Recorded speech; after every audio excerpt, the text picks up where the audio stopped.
Well, hi everyone, and here we are, we're on the Hamble River, central south coast.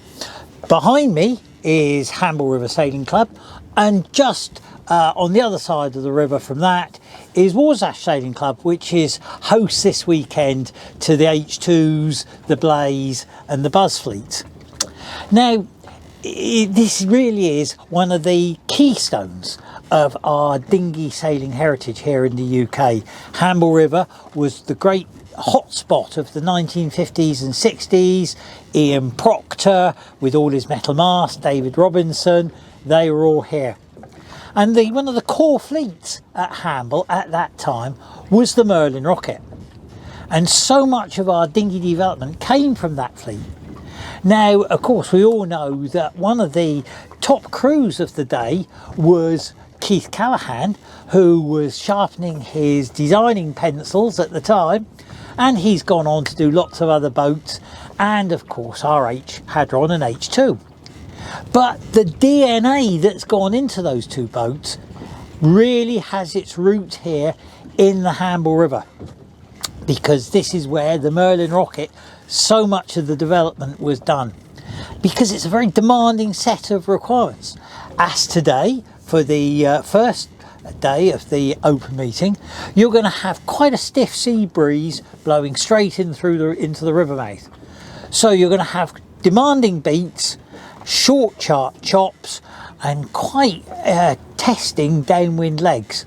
And of course, this is where the all-round nature of the Merlin really was developed, and it's that DNA that Keith has transmitted on into the H2 to give it such a wonderful vice-free, enjoyable sailing. Now today you don't get better days than this. We've got glorious sunshine, and the forecast was for 8 to 12 knots. Well, I can tell you there's going to be more than 8 to 12 knots out there. The wind is blowing up between the Isle of Wight and the mainland, funneling up over the racecourse, which is out of the mouth of the river, and then you turn east and head along towards Hill Head. I'd say you've most likely got 15 knots southwesterly there, and as the tide turns, the sea state is going to give you some quite lumpy, short conditions, which very, very testing for boat and helm alike. Make the most of the sun and the breeze. There may be a little bit of rain tonight, and the forecast for tomorrow, really sunshine again, 3 knots of breeze, strong tides. Let's wait and see what tomorrow brings.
Did you win that last one as well, Richard? Out on the back. So it's just enough to sort of